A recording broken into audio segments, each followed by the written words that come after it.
Gods and goddesses in mythology have been an important aspect of everyone's history, culture, and story. They have also played a huge role in wolf and werewolf mythology. Did you know the term werewolf wasn't really a thing back in ancient times? The literal word werewolf didn't exist, and so back then, when it referenced to anything associated with the werewolf, the ancients would use simply the context of a wolf. With that being said, gods and goddesses in the ancient world held a special connection to wolves, whether it was because our ancestors believed everything had a consciousness, which meant animals, therefore wildlife, was sacred. And it was commonplace for gods and goddesses to be the likeness of an animal, and they were usually seen on ancient temple walls, whereas wolf gods and goddesses were depicted with a wolf head, mostly transformed, and the wolves are associated with wolves. So what's a werewolf novel or story without any mention of gods, especially werewolf gods, thrown in the mix? In my current work in progress werewolf novel, I throw in mention of a werewolf god. But before I mention the werewolf god I created in my story, let me tell you about 3 wolf gods that have been long overlooked and forgotten throughout history, legend, and mythology. Number 1, the spirit god Wisakachek. In Native American culture, the tribe called the Fox tribe, or the people of the Red Earth, who originally lived along St. Lawrence River east of Michigan and Wisconsin, United States, there is talk of a legend about the first werewolves, where members of the tribe may have been the first ones to receive the gift by a spirit god named Wisakachek. Now, Wisakachek was said to be a shapeshifter who preferred to be in his wolf form.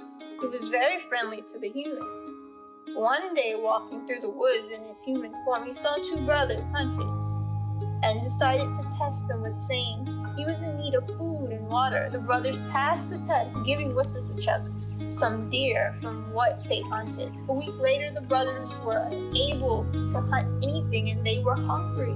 So Wisakachek, saying he didn't have any meat to give them, would instead share with them the gift of shapeshifting because they helped him the previous week.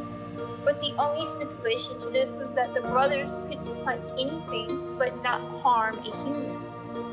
However, even though the brothers agreed to take the gift, it didn't work out very well for them. After a while of being a shape-shifting hunter hunting for their food, one of the brothers got in an argument with another in the village and transformed as a wolf and killed them. As punishment, Wisakachek cursed the brothers so he would never be able to shapeshift at will again. Number 2, Apollo Lykaios, Lord of the Wolves. There are 2 main legends about Apollo being a wolf god, one written by Homer and another cited by Aristotle, but thus there are many variations about Apollo's association with wolves and of being a wolf god. Apollo and his twin sister Artemis in some versions was said to be wolf-born due to the fact that their mother Leto, a goddess who was the titan and lover to Zeus, turned herself into a she-wolf because the wolves befriended her and accompanied her to Delos after being hunted by Hera for sleeping with Zeus. Apollo was said to be invoked to ward off enemies, thus being a wolf to the enemy force. This is part of the reason why this has led to wolf cults associated with Apollo, with him having many temples and shrines proclaiming him a wolf god in places like Argos, where coins were found with images of both wolves and Apollo together. There was also the Delphic cult of Apollo, where his sanctuary held a bronze image of a wolf. There was also many instances in places like Argos where there were wolf sacrifices to Apollo. According also to the Roman writer Servius, Apollo slept with Cyrene in wolf form, killed the Telegenes in wolf form, and when he killed the python, a wolf brought him a sprig of laurel. Number 3, the Goddess Morgana. Many know the name Morgana from the Arthurian legends, but did you know the Goddess Morgana is actually a deity from Irish Welsh myths, also associated with the wolf as a shapeshifter? who would also appear in wolf form to try to defeat her lover, the mighty warrior Kuchulan. These are 3 werewolf gods that have been forgotten in mythology. These 3 wolf gods are rarely ever mentioned, and I will continue to mention more about other wolf gods in later posts. Wait, there's more. A bonus. The wolf gods god in my current work in progress novel. In my current work in progress world novel During the Blue Hour, a wolf god I created plays an important part in the mythology of my series.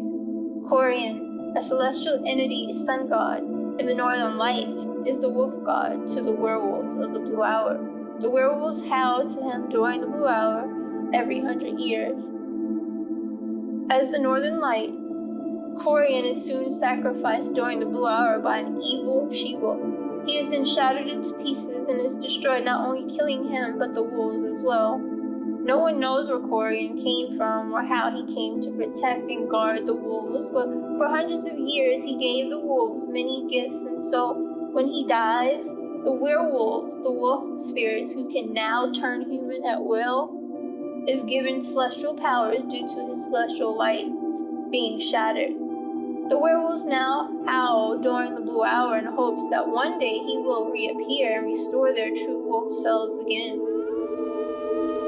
If you like this werewolf fact video and you want to see more content involving my work in progress during the Blue Hour, follow, like, share. But first, let's start a dialogue. Do you know any other werewolf gods in mythology and history that I did not mention today? I want to know, so let me know in the comments below. Future topics, I will explore wolf worship in Arcadia and other werewolf cults.